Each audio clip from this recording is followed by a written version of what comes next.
Olá, então essa é a nossa primeira aula de assistência farmacêutica aqui do canal. A gente vai começar falando então sobre epidemiologia, mas epidemiologia então voltada para assistência farmacêutica.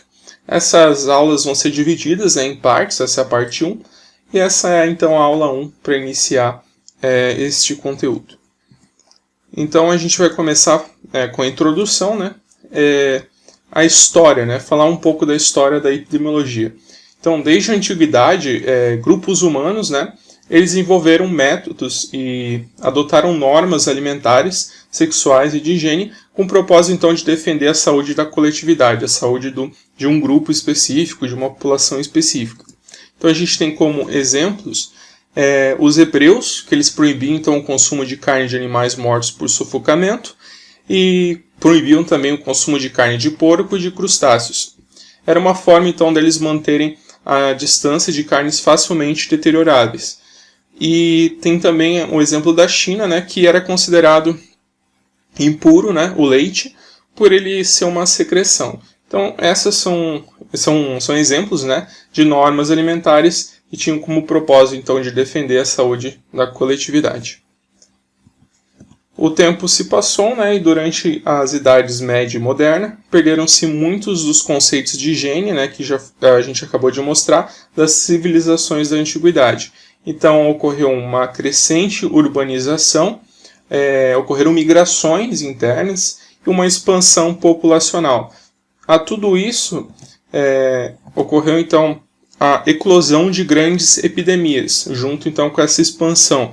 Então, exemplos de epidemias: peste negra, também chamada de peste bubônica, varíola, febre tifoide e cólera. Então, ocorreu grandes epidemias nessa crescente urbanização e expansão populacional.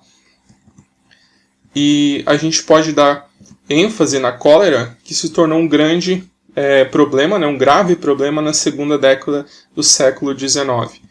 Então, devido à ignorância relativa da população, ou seja, a população não sabia as causas e os fatores predisponentes das doenças. Eles não tinham conhecimento desses fatores que causavam a doença, de onde ela vinha, etc. Então, também existia falta de esgotos urbanos, então havia uma inexistência de esgotos urbanos, e os hábitos da população também não ajudavam, eram hábitos de higiene precários. Então, tudo isso ajudou a disseminar a cólera. Então, ninguém sabia o que estava acontecendo. Até que surgiu uma pessoa chamada John Snow, que era um médico, e ele ficou intrigado, então, pelo modo com que a cólera caminhava pelas regiões inglesas e passou, então, a estudar detalhadamente os casos de cólera. Então, num período de 4 anos ali de estudo, ele mapeou as áreas das cidades que eram acometidas em maior e menor grau pela doença. Então, tinha áreas lá que tinha mais gente com a doença, com a cólera, e tinha áreas que tinha menos pessoas com a doença. Então, ele queria saber por que estava ocorrendo isso, porque tal local tinha mais, tal local tinha menos.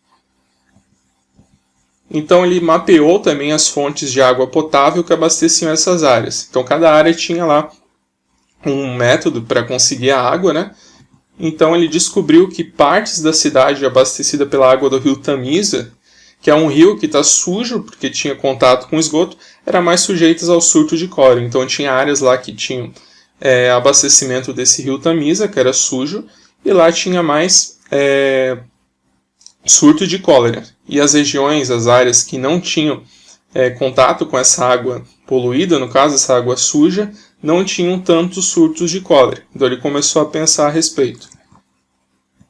Então o John Snow, ele conseguiu quebrar com esse conceito dos miasmas, que era considerada exalação vaporosa de matéria putréfata. Ou seja, eles achavam que coisas mortas saíam um vapor lá específico e achavam que causava uma doença. No caso era só superstição. E o John Snow ele conseguiu refutar isso, dizendo que o que causava cólera era a água contaminada e não os miasmas, e não essa exalação vaporosa lá que eles achavam.